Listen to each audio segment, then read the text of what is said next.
Friends, இன்றைக்கி எங்கள் வீட்டு குட்டி குட்டி அழகான க்யூட்டான பிளான்ட்ஸை பற்றி பார்க்க போகிறோம். நீங்கள் என்னோடய பழைய வீடியோஸ் பார்க்குறவங்களுக்கு தெரியும், இண்டோர் பிளான்ட்ஸ் வளர்த்துறதை பற்றின நிறைய விஷயங்கள் நான் சொல்லிகிட்ருக்கேன். அதில் இது அக்லோனிமா பிளான்ட்டு. அக்லோனிமா பிளான்ட்டில் நிறைய விதங்கள் இருக்குது. இதில் நான் வச்சுருக்கிறது கொஞ்சம் ரகங்கள் தாங்க. அது என்னென்ன அப்படிங்கிறது நம்ம பார்க்கலாங்க. இந்த பிளான்ட்ஸ் எல்லாம் ரொம்ப ரொம்ப குட்டி குட்டியாக, அதாவது பேபி பிளான்ட்லேருந்து நான் வளர்த்தின்னு இருக்கேன். இப்போ ஒரு சுற்று வளர்ந்துருக்குது. இது ரொம்ப அழகாக இருக்குங்க. எங்கள் வீட்டில் இது பார்க்குறவங்களாம் சொல்லுவாங்க, ரொம்ப க்யூட்டாக அழகாக இருக்கே குட்டி குட்டியாக அப்படின்ட்டு. இது பெருசாகும் பொழுது அந்த இலைகளினுடைய அந்த கலர் இன்னுமே கொஞ்சம் நல்லா திக்காக காமிக்கும்.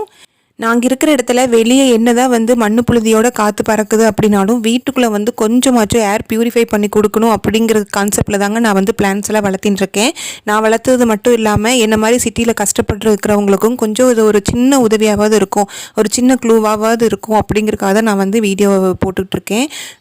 இதில் இந்த அக்லோனிமா பிளான்ட்ஸ் நிறைய வகைகள் இருக்குது. நான் வச்சுருக்கிறதுல சில பேர் நான் சொல்கிறேன். அதில் ஃபயர் ரெட்டு, தாய் ரெட்டு, அப்புறம் ரொட்டேண்டன் அப்படிங்கிற பிளான்ட்டு, பிங்க் லெகசி, அதுக்கப்புறம் ட்ரை கலர். ஸோ இந்த மாதிரி நான் பிளான்ட்ஸ் வச்சுருக்கேங்க. இந்த பிளான்ட்டினுடைய முக்கியத்துவம் என்ன அப்படின்னா, ஏர் பியூரிஃபைங்க. நல்லா காற்றை சுத்தப்படுத்தி கொடுக்கும். அதாவது கிராமத்தில் இயற்கையாக நல்ல மூலிகை காற்று கிடைக்குது. ஆனால் சிட்டியில் அப்படி கிடையாதுங்க. நிறைய வாகனங்களுடைய புகை, மண்ணு புழுதி, நிறைய கெமிக்கல் அந்த காற்று நம்ம கண்ணுக்கு தெரியாமல் நிறைய விஷயங்கள் கெடுதல் இருக்குது.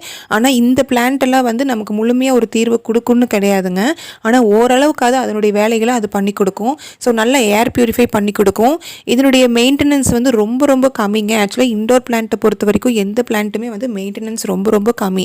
தண்ணி ட்ரை ஆன அந்த டைமில் மட்டும் ஒரு டைம் வெளியே கொண்டே வச்சு ஃபுல்லாக நல்லா மண்ணால் நல்லா நனைகிற மாதிரி தண்ணி ஊற்றினா போதுங்க.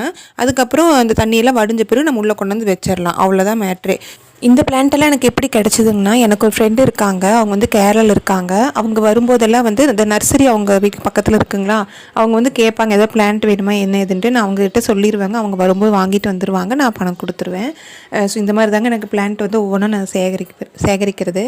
அங்கேயும் ரேட் கொஞ்சம் கம்மியாக இருக்குங்க. இங்கே கம்பேர் பண்ணுறதை விட அங்கே கொஞ்சம் கம்மியாக இருக்கும்.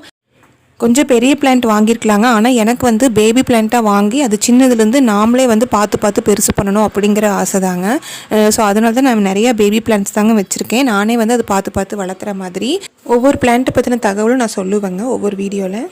இது சீக்கிரமாக பெருசாகிடுங்க. நமக்கு இது நல்லா ஹெல்ப் தான் பண்ணுதுங்க. ஏர் பியூரிஃபை பண்ணி கொடுக்கும். அதனுடைய மெயின்டெனன்ஸை நமக்கான வேலையும் ரொம்ப ரொம்ப கம்மி தாங்க.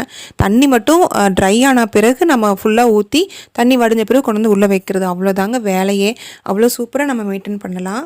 இவ்வளோ நேரம் பொறுமையாக வீடியோ பார்த்ததுக்கு ரொம்ப ரொம்ப நன்றிங்க. ப்ளீஸ் ஃப்ரெண்ட்ஸ், சப்ஸ்கிரைப் பண்ணி சப்போர்ட் பண்ணுங்கள். உங்கள் சப்போர்ட் எனக்கு ரொம்ப முக்கியங்க. பை ஃப்ரெண்ட்ஸ், நெக்ஸ்ட் வீடியோவில் பார்க்கலாம்.